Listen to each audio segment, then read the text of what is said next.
The Rajah's visit. Word came to the village that the Rajah was soon coming for a visit. Everyone was excited, for the honor of this official's present would be something long remembered.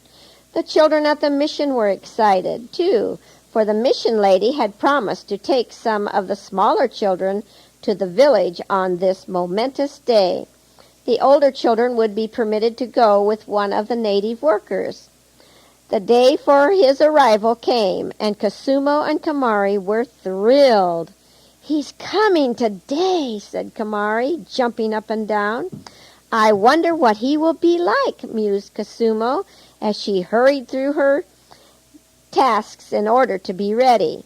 Kamari was busy cleaning her shoes. She, too, was wondering, will he be big and strong like Father?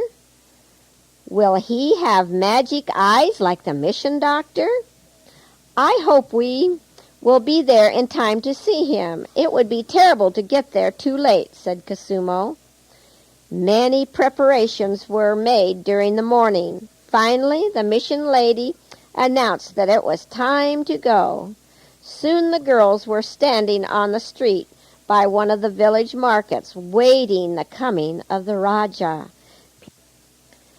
People were anxiously walking up and down, while others were standing in groups, talking excitedly.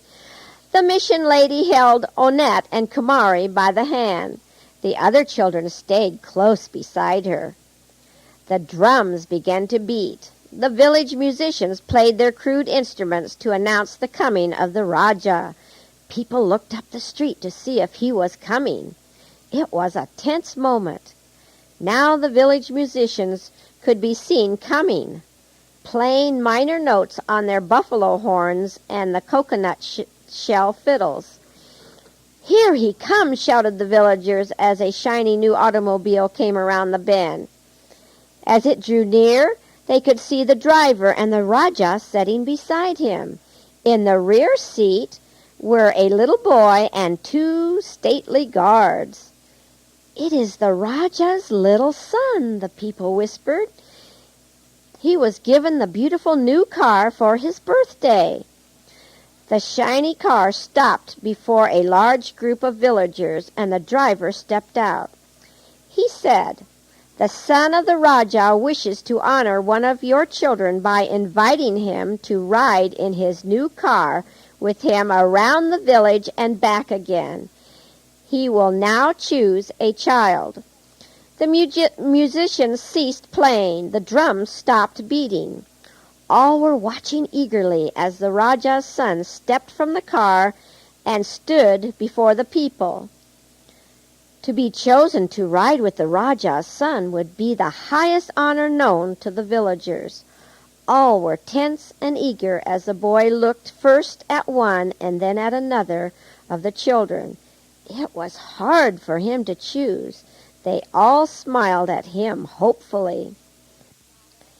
The first one he thought of had dirty hands and a dirty face.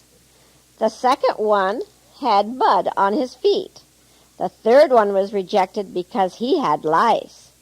The fourth one wore a dirty shirt.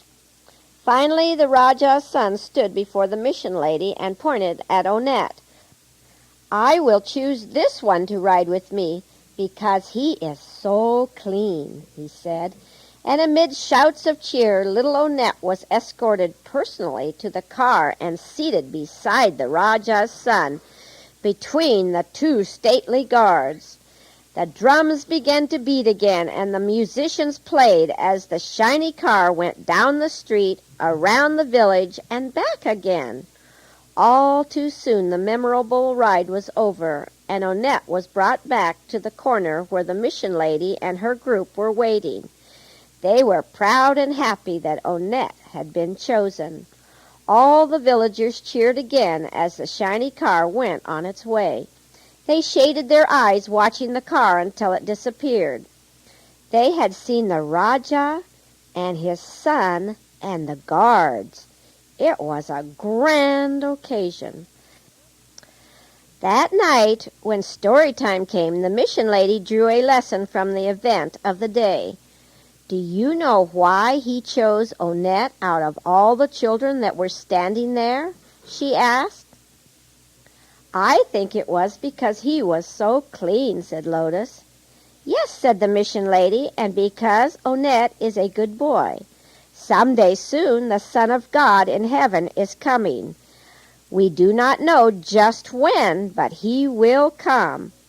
As it was today, many will know of his coming, but will not be ready to meet him with clean hands and clean faces and clean garments. Only those who have made their hearts clean by letting Jesus take away their sins will be chosen to go home with him to heaven. Let us remember this experience and keep our hearts free from sin, even as we keep our bodies free from dirt and evil habits. It was a thoughtful group of children that prepared for bed that night. The lesson seemed very real to them, especially to Onette. Kasumo and Kamari talked about it as they lay on their mats. I want to be ready when Jesus comes, said Kasumo. I want to be ready too, said Kamari, as she lay by her side.